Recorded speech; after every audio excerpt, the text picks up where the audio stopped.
Tulip সিদ্দিকের চিঠির বিষয়ে এবার নতুন তথ্য দিয়েছেন প্রেস সচিব শফিকুল আলম। তিনি বলেছেন, টিউলিপের চিঠি পেয়েছি, এটি একটি লিগ্যাল ইস্যু এবং লিগ্যাল ওয়েতে সমাধান করতে হবে। এমন তথ্যের পর বিভিন্ন মহলে প্রশ্ন উঠেছে, তবে কি শেখ হাসিনার ভাগ্নি টিউলিপের সাথে ডক্টর মোহাম্মদ ইউনূসের সাক্ষাৎ হচ্ছে না? এমন প্রেক্ষাপটে অপেক্ষার প্রহরে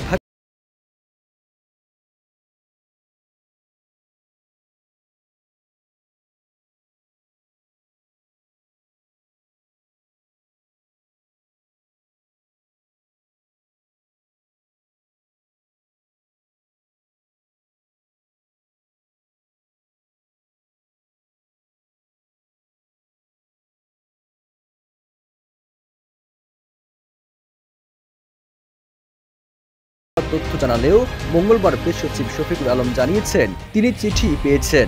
লন্ডনে স্থানীয় গণমাধ্যম কর্মীদের এক প্রশ্নের জবাবে তিনি এই তথ্য জানান। যমুনা ইলেকট্রনিক্স ঈদে ডাবল খুশি অফার সিজন 3, যে কোনো পণ্য কিনলেই পাচ্ছেন নিশ্চিত ঈদ উপহার। শফিকুল আলম আরো জানিয়েছেন, প্রধান উপদেষ্টার সঙ্গে বিএনপির ভারপ্রাপ্ত চেয়ারম্যান তারেক রহমানের বৈঠকটি আগামী 13 জুন সকালে অনুষ্ঠিত হবে। এই বৈঠকের কোনো ফরম্যাট নেই, যেহেতু তারেক রহমান বাংলাদেশের বৃহৎ একটি রাজনৈতিক দলের নেতা, তাই প্রধান উপদেষ্টার সঙ্গে মিটিংটি হবে। দুজনের বৈঠকে বাংলাদেশের বর্তমান রাজনৈতিক প্রেক্ষাপট, নির্বাচনের দিনক্ষণ, সংস্কার ও জুলাই সনদ সহ অনেকগুলো বিষয়ে আলোচনা হওয়ার সম্ভাবনা রয়েছে।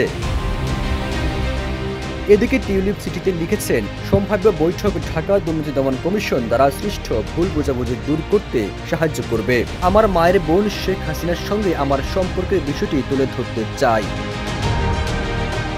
এছাড়াও টিউলিপ ও তার মা শেখ রেহানার বিরুদ্ধে একাধিক অভিযোগ এনেছে দুদক। সংস্থাটির দাবি, টিউলিপ ও তার মা ক্ষমতার প্রভাব খাটিয়ে ৭,২০০ স্কোয়ার ফুটের প্লট নিয়েছেন। তবে এসব অভিযোগ অস্বীকার করেছেন টিউলিপ সিদ্দিক। তার আইনজীবীরা বলছেন, এই অভিযোগ উদ্দেশ্য প্রণোদিত এবং এর কোনো ভিত্তি নেই। পরে টিউলিপ দাবি করেন, বাংলাদেশি কর্তৃপক্ষ অভিযোগের বিষয়ে তার সঙ্গে কোনো যোগাযোগ করেনি। সবুজ আলম, ইত্তেফাক।